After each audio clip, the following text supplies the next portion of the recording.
I'm just wondering, are the banks, commercial banks, going to hands off from lending? Because if we have a very effective DFI sector, as the case may be, are we going to see the banks saying, okay, let's sit and concentrate on our own traditional banking rules?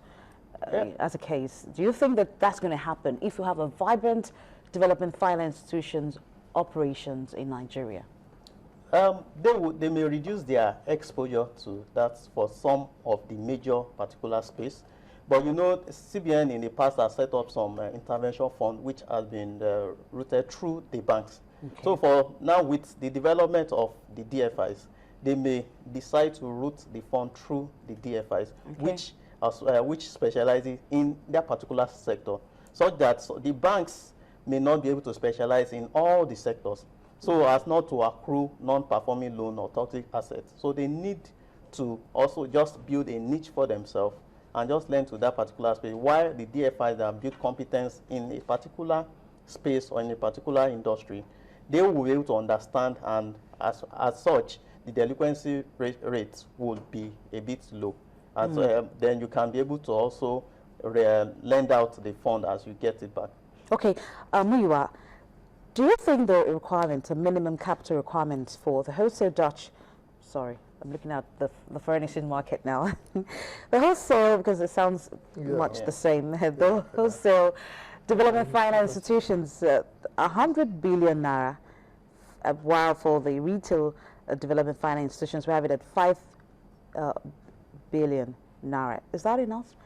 Do you think that would be enough for them to start off going by the huge responsibilities that they will have to handle?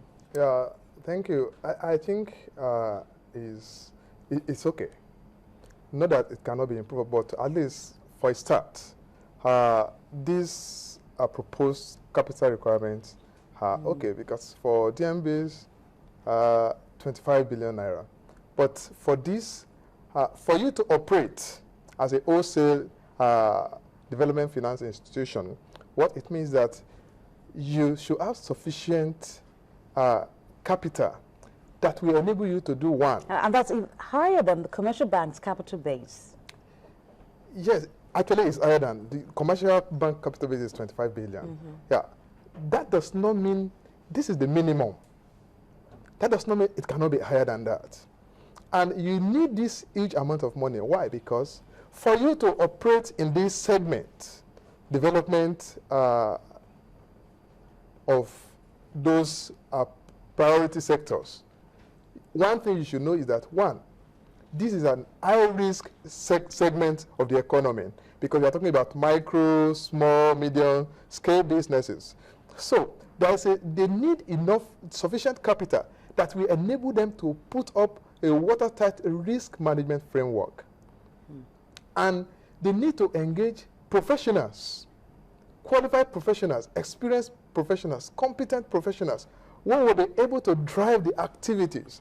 Because if they don't do that, there will be a lot of operational risk, because there will be a lot of compromise, because you know that in the business of money, there is a need for a very strong and watertight risk management framework. That is why we had problem previously in the banking sector. And you will see that the central bank had been able to actually scale up their risk management and supervisory role on the commercial bank. So this capital requirement is actually needed for some of those things. And you will now remember that they will not be doing their business as usual again. They need technology, they need a lot of resources, and these are the things that will be looked at for international financial institutions to also route their money, because you want to look, if you say you want to manage, say, 200 billion naira, what is your capital base? Do you have the capacity? So these are done, or the central bank is trying to do this to actually ensure that the DFIs, they have the capacity to handle large-scale transactions. And you remember that this is not actually the money they are going to be lending out. They are going to source for fund. They can raise bond, they can also partner with fund provider abroad, because the truth is that even the commercial banks who are lending into that segment now, you discover that they raise their fund from foreign partners. Maybe you get the facility at 6%, 4%, you mark it up and you advance it to local entrepreneurs.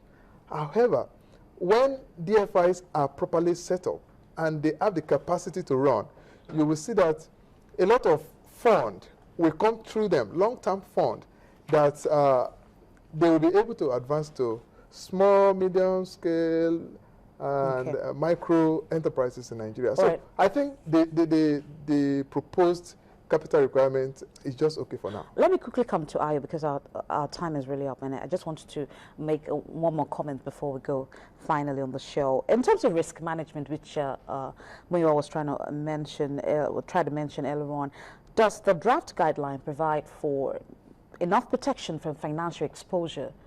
When we look at what happened in the banking sector, do you think that this draft regulatory framework provides for enough protection from exposures? Yeah, I think it is sufficient, because when you look at, based on the operational manual written in the draft, they talked about the credit management, the asset liability management, financial management, and also the SFU, such that you're able to money laundering, you're able to lend that. Apart from that, they also said when you start your business, you cannot lend out more than 40%, you cannot invest more than 40% of your total asset. So they are trying to see how they will be able to manage the risk in this particular space. And you know, when you render your account on a quarterly basis, you are giving 14 days ultimatum for unaudited result, while 4 months for audited result. So the CBN just needs to do a close monitoring at these particular DFIs, such that they are able to see when they are getting exposed, they are able to see if they are overtrading, they are able to assess their credit risk management. And also they said the reporting will be in IFRS. So when you look at it, it's mark to market. They'll be able to know if they're able to know the cost of risk, see how it's been growing, see how those loans that you have lent out is performing. So it's very significant, and I think it's very robust enough for them to take off. Thank you, Ayo. I'm afraid that's all we can take from you. Thanks for having us. Thank you, Ayo. Ebo is the head investment research at AfriInvest West Africa, and Muyiwa Olanrewaju, to my immediate left, is the CEO of Watershed Capital. Thank you, gentlemen, for coming on the show. We do appreciate it. Thank you. It's our pleasure. And that's where we'll draw the curtain on today's edition of Business Morning. I want to thank everyone out there for also being a part of the show. Thank you so much for watching. I am Bolaji Akinwale. Bye for now.